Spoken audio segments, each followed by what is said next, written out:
Good evening learners. मैं नरेश कुमार आप सभी के मध्य आज एक विषय लेके आया हूँ जो कि बहुत ही सहज जान पड़ता है। ये अधिकतर बीए और एमए में हमें प्रश्न 10 नंबर और 14 या 16 नंबर के लिए पूछा जाता है। तो हम इस छोटे से विषय को किस तरह से हम अनदेखा कर लेते हैं और इसमें हम मात खा जाते हैं।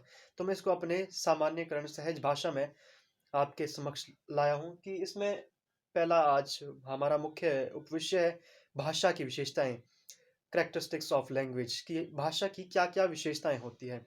तो सबसे पहला इसमें पॉइंट दिया गया सांकेतिक कि हर एक भाषा में कुछ ना कुछ निश्चित संकेत हमें दिए जाते हैं। जिस तरह के कि हम हिंदी वर्णमाला में इस तरह के संकेत जो हमारे समक्ष होते हैं।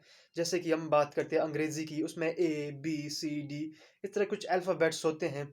ये एक निश्चित संकेत होते हैं जो आप भी मानते हैं, मैं भी मानता हूँ।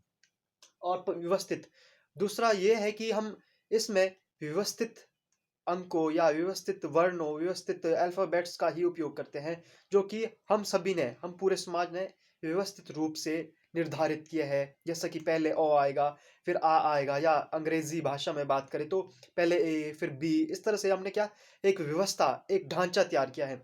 और तीसरा इसमें परिवर्तनशील, इसे हम परिवर्तन मान सकते हैं कि हम ये इसमें जैसा कि हम पहले झ को इस तरह से लिखते थे और उसके बाद हमने झ को कुछ इस तरह से लिखना शुरू किया, और पहले हम अ को इस तरह से लिखते थे और उसके बाद आज हम अ को इस तरह से लिखते हैं कुछ।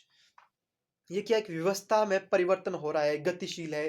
कहते हैं कि जो भाषा में परिवर्तन हो रहा है वो एक सजीव जिंदा भाषा मानी जाती है। इसलिए ये आवश्यक है, जो कि समय के साथ ज़रूरी भी है। परिवर्तन परिवर्तन ही आज की जो हमारी ज़रूरत है, समय के साथ होना चाहिए। और चौथा सामाजिक संपत्ति की जो भाषा है वो ना मेरी अकेले की संपत्ति है, ना आपकी अकेले की संपत्ति है। ये पूरे समाज की संपत्ति है कि जो इसमें कुछ चीज़ें जोड़ रही है, कुछ चीज़ें हटा रही है हमारी सुविधा के लिए। और पाँचवाँ शिक्षा का माध्यम, जैसे कि हम अभी पढ़ रहे हैं, पढ़ा रहे हैं, ये क्या एक ज़रिया है भाषा। हम हिंदी भाषा का उपयोग कर रहे हैं, हम इंग्लिश भाषा के कुछ शब्दों का उपयोग कर रहे हैं। इसलिए हमारे लिए एक अंग्रेज़ी भाषा भी, हिंदी भाषा भी शिक्षा का एक माध्यम, ज़रिया होता है। और या ऐच्छिक, इसे हम इच्छा के अनुसार मान सकते हैं कि हम जिस भी भाषा का उपयोग करना चाहें, वो हम पर निर्भर करता है। जैसा कि हम इस वक़्त हिंदी भाषा का उपयोग कर रहे हैं, कभी हम अंग्रेज़ी भाषा के शब्दों का उपयोग करते हैं।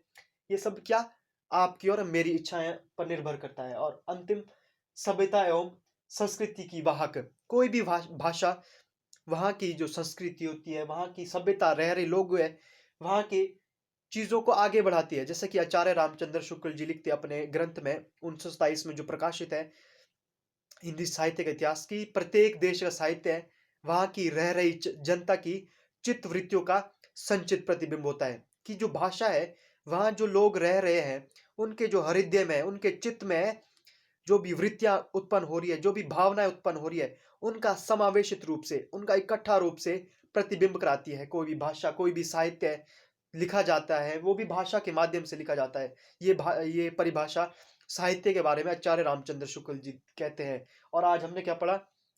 भाषा की कैरेक्टरिस्टिक्स या भाषा की विशेषता के बारे में, कि भाषा किस तरह से संकेत के रूप में है, किस तरह से व्यवस्थित है, किस तरह से ये परिवर्तित होती है समय के साथ, ये समाज की संपत्ति है और शिक्षा का ज़रिया है और हमारी इच्छा पर निर्भर करती है, और एक सभ्यता में जो वहाँ की संस्कृति है, उसको आगे फैलाने के लिए मदद करती है।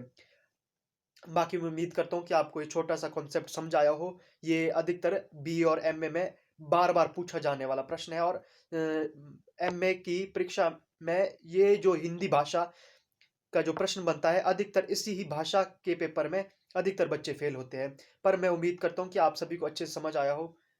सभी का एक बार फिर से शुक्रिया। धन्यवाद।